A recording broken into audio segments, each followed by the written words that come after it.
Getting into the video here. As you can tell by on your screen, Dillon, my man, is going to be going over his 2022 NFL season award predictions. Oh yeah. If you haven't already seen it, go ahead and check mine out. Mine's already out and posted. Make sure you leave a comment on how dumb mine is. It is what it is. It happens. Hey, I mean that's why we're called third and wrong. Exactly. It's in the name. It's in Yeah. the name. But before we jump into it, make sure you guys hit that like button, hit that subscribe button, and turn that notification bell on so you're notified anytime that we upload a video. Dillon, the floor is all yours. Perfect. All right. So the way I went about this one, I was just going through my initial reactions to who I think would get these awards. Obviously, lots of things can change before the first kickoff of NFL season coming up here, and I think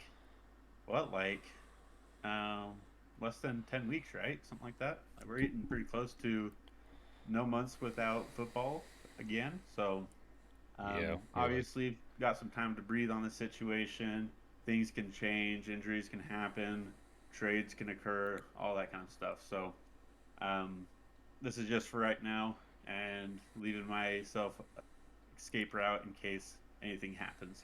So I'm sure later on we're going to update and kind of go more ironclad with what our predictions will be and do that kind of as a bet with us three here at DMG Third and Wrong.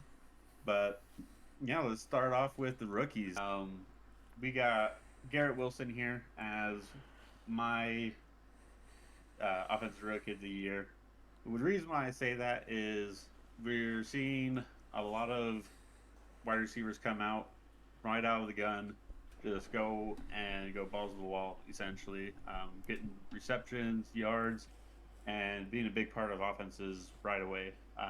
And with this year, you really only have one first round quarterback um, with Kenny Pickett.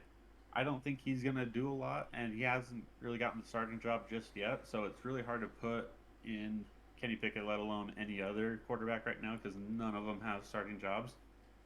So it's a tough year for a quarterback to win Offensive Rookie of the Year. So your next bet is either a running back or a wide receiver. And I don't really love a lot of the positions that the running backs have gone to, and I don't know if they. I mean, I can be proven wrong, but I just don't think there's too many running backs that are going to go out and compete with these wide receivers are going to compete. So you got to look at the first round wide receivers first.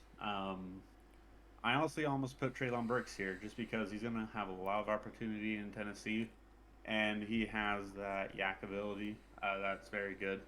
But I actually just went with who I believe is the best wide receiver out of this whole bunch. Get separation like crazy. He's fast, got good hands, and he's going to go to the system where I think he's going to get a lot of attention from Zach Wilson, and I think he has just the best, if not a top three situation for an offensive rookie of the year situation. So I put my money here on Garrett Wilson right now. Obviously, if he comes up with a hammy issue or something like that, he won't be here. But I think it's between Garrett Wilson, Traylon Burks, and Drake London. So yeah, but let's move on to defensive rookie of the year with Trayvon Walker. I think we spent a lot of the offseason really questioning why Jacksonville Jaguars decided to go with Trayvon Walker. And if you're looking at it as purely your edge rusher, he's not going to be a Myles Garrett. He's not even an Aiden Hutchinson when it comes down to it. But that's not what you're paying for with Trayvon Walker. You're paying for a premier athlete, someone that is going to be a nightmare one-on-one. And the Jaguars have some players on that defensive line that aren't that bad. Plus, you have to worry about Devin Lloyd coming from that linebacker position as well. I think he'll get a hot start too. But I think Trayvon Walker is going to rack up a ton of TFLs, and I think he's going to get to the quarterback from a DN position, not so much the outside linebacker position, which meaning he's going to be closer to the center not necessarily an edge rusher. So I think Trayvon Walker has all the makings of being just like a Micah Parsons, but instead of him being a coverage linebacker as well, Trayvon Walker is going to be primarily in the trenches, and he's going to be taking one-on-ones and just abusing people. So I think Trayvon Walker is a surprising first overall pick, but I do like everything that he has going for him right now. But like, yeah, let's go on to I think it's the offensive player of the year, and I have Lamar Jackson here. Obviously, we need to really find out about his injury and what happened to him last year. The Ravens were really good about covering the situation and not leaking out information that we don't need to know as far as outside of the situation. So I'm hesitant to say Lamar Jackson, but if he is on the field all 17 games now, I think he has the legs to put up a ton of rushing yards, and he's also got you know passing yards. He was a good passer, I think 2 years ago. Put up a lot of yards, put up a lot of numbers when he won MVP. I don't think he's going to have MVP numbers because I have a guy that I think is going to be really the most valuable player this year. But when you go out of that, obviously it could be a running back or a wide receiver. But I'm thinking Lamar Jackson provides so much to an offense, if not being the entire offense for Baltimore. I think he should be a shoo-in for this award almost every time because of the way that he's used. But I think Lamar Jackson gets Offensive Player of the Year as long as he's healthy. But moving on to Defensive Player of the Year, he just won Defensive Rookie of the Year, and I think he's going to put a really strong campaign where he gets to play, a position for the whole year, whether they decide to put him purely at linebacker or edge rusher. But he's going to get more time, experience, and he's still just a freak athlete. And a lot of people were arguing that he might win Defensive Player of the Year as well last year. I think those were just Cowboy fans, but I mean, where there's smoke, there's fire. And I think Micah Parsons has a lot going for him. I think there's going to be a lot of parity along edge rushers, but I think Micah Parsons is one of those players that stands out differently than everyone else and could give him a legitimate shot at being Defensive Player of the Year. But yeah, I think this next one is Comeback Player of the Year. Yes, it is. Perfect. So I have Christian McCaffrey, kind of the same vein of thought as Lamar Jackson. And if he's healthy, he's basically the team's offense, and then just being the one player, being the offense. And I think he's gonna continue to pick up from his pace before, being a great receiver, being a great running back, and like I've been saying, being the entire offense. So now I think there's a lot of candidates for this spot. I think you had Chase Young. I think he's a very good option. I think, who's the other one? Michael Thomas is another interesting one. And then If he the one that, plays.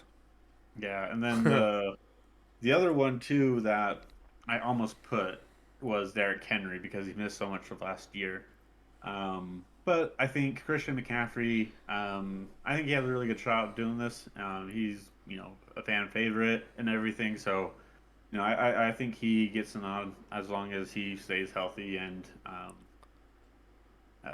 plays all the games essentially. So got Christian McCaffrey here, but the last one I think is the most valuable player. I think it's going to be Josh Allen. The main reason why I say that is Josh Allen has great passing statistics every year. He's only getting better in that regard, but he's also a very good runner and puts up stats and touchdowns on the ground along with through the air. And his team only got better. They're gonna have one of the best, if not the best, records in the league this year. As long as everything goes to plan on paper and everything. But they have a stellar defense. They have more weapons for him at the tight end position. And they got James Cook, which is an exciting running back as well. So, I think all in all, usually most valuable player goes to one of the best teams, quarterback, and that to me is Josh Allen right now. Obviously, with every single one of these picks, as long as they're healthy and everything kind of goes to plan, this is the way I view things. So, yeah, Josh Allen wins his first MVP, if not first of many. So, God, I hope it'll not. be exciting. I hope not. Love But you though, Josh. am I out of line with any of these picks, Mikey? Trayvon Walker probably is what you're gonna say. Trayvon maybe just a little bit. I mean, I could see it, but I don't know. I think it's going to be hard for him to compete with Aiden Hutchinson. And that's fair. I'm not here saying that Trayvon Walker is gonna be 100% whatever. But the way I was looking at it is, you got a couple of different options. I think Aiden Hutchinson's the fan favorite right now. Sorry, fan favorite right now. But I don't see a cornerback taking it this year. No. I think Sauce Gardner is the only one that really has no chance, as long as he's what he was in college, or lockdown man coverage cornerback. But it typically goes to the front seven. It typically goes to the edge rushers. And even though, like I said, Trayvon's not an edge rusher purely, I think he's going to be used everywhere, and I think he'll have a great year, honestly. I'm scared, though, because I'm a Colts fan, so. Yeah. I can get down with these. I was going to say earlier, too, I didn't know if you really wanted me to hop in or not, but you could also probably put, honestly, Lamar for also a comeback player of the year. Yeah. Depending. So, I mean, that's how you judge it. Yeah. Yeah. God, yeah, I hope this one does not happen, please. I like Josh Allen and all, but if he wins an MVP, dude, the Bills fans will never shut up again. And remember Josh Allen won the MVP? What Mac Jones do? Shut up. Yeah, I mean, it'll be almost as annoying as whenever Patriots bring up their rings. So. Oh, you mean these right here? Yeah. Yeah, exactly. 1, 2, 3, 4, 5, 6. Yeah. But I'll be honest, I was so Spygate, Deflategate. No, I was very close in putting Justin Herbert as my MVP. Ooh, that would have been ballsy. But the reason why I didn't is I think the Bills are going to have a better record, and Josh Allen has more mobility behind him. Yeah. But I think all these people, on my clickbaity screen, I think I'll have a shot of getting awards this year. I think Derrick Henry might win Comeback Player of the Year. Joey B can, if he balls out like he did last year and, drops his interceptions, he could take the MVP, and Derek Carr could go off too. So I still stand by my predictions, but yeah. Is that about it then? That's about it. If you guys made it to the end of this video, make sure you guys hit that like button. Once again, hit that subscribe button. Once again, we really appreciate it if you do. And for those who have, we greatly appreciate you. Make sure you guys also hit that notification bell so you're notified anytime that we upload one of these great videos for you guys. And also let us know down in the comments what you think of Dillon's video. And we'll catch you guys in the next one. Peace out. Deuces.